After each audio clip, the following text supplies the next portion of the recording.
It's 1:09 p.m. Flag Day, June 14th, 2015.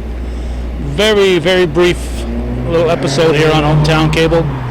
I just felt remiss if I didn't at least cover part of this. Our intent is to cover this story when it ends, and hopefully it'll have a happy ending, or at least not a tragic ending. We're on Route 374, commonly referred to as the Katyville Expressway.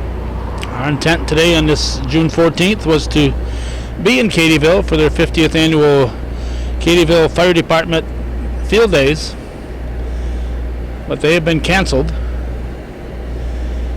This is the intersection of the Rand Hill Road and Route 374. The Rand Hill Road starts in Morrisonville and continues on into Altona.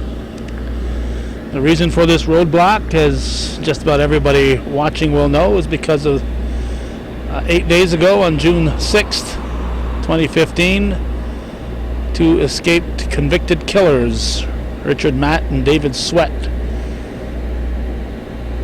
escaped from the maximum security prison at Dannemora, the Clinton Correctional Facility.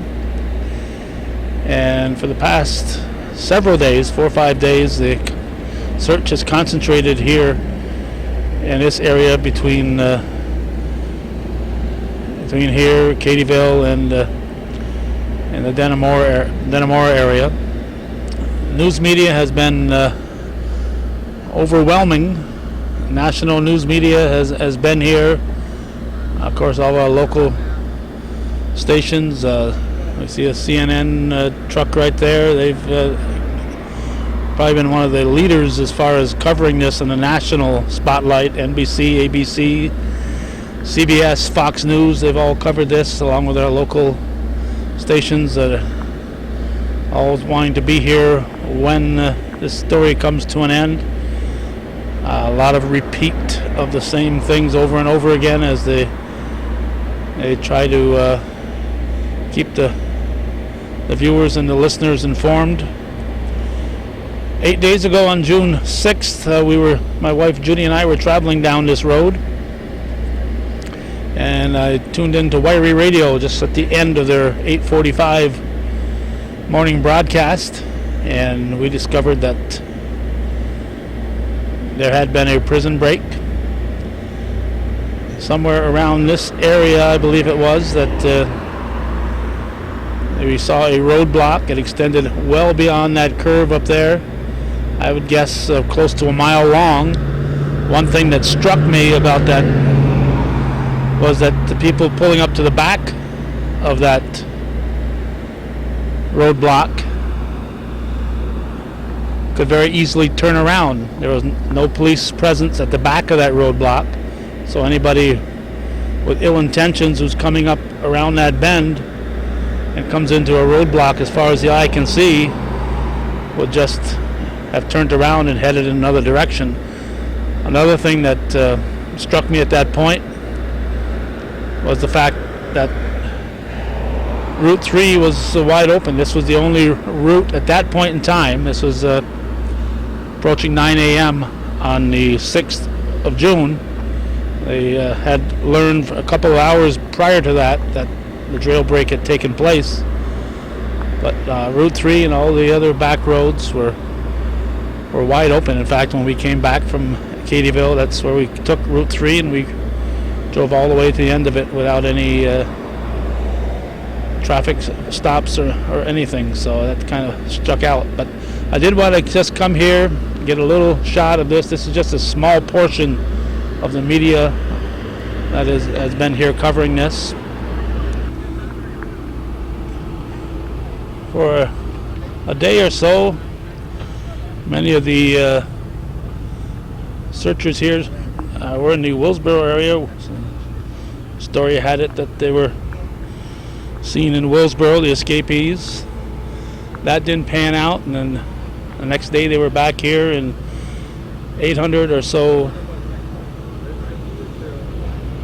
state police, border patrol, I think are helping on the periphery, but the state police, Department of Corrections, they've been putting in long hours, and in the area where they are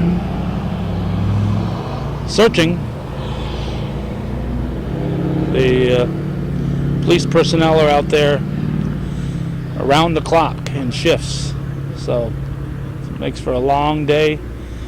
And after 8 days of this, we wouldn't to blame too many people if they started to get a little discouraged, but so far that hasn't happened. They know they've got a job to do, and they're approaching this with great professionalism.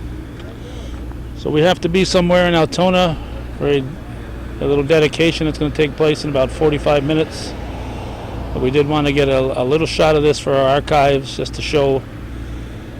This is just a small portion of what was happening. A lot of the, you see Channel 3 across the road there. A lot of the local folks have come out. They've put ribbons on their front of their homes, blue ribbons, in support of that blue line known as the law enforcement. They've brought food and drinks and snacks to the people that are out here.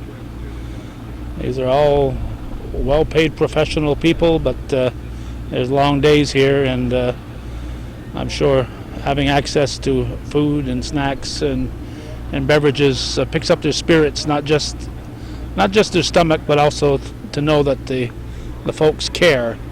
The folks appreciate what they are doing out there. So when we see people like this, like we see across the road here, bringing out stuff that they are giving away, a lot of different businesses and individuals have been contributing to that situation. So again, we just wanted to make a brief stop here, a brief look at this, and could easily spend the day looking at all this and still not have the entire story, because there's so much been going on.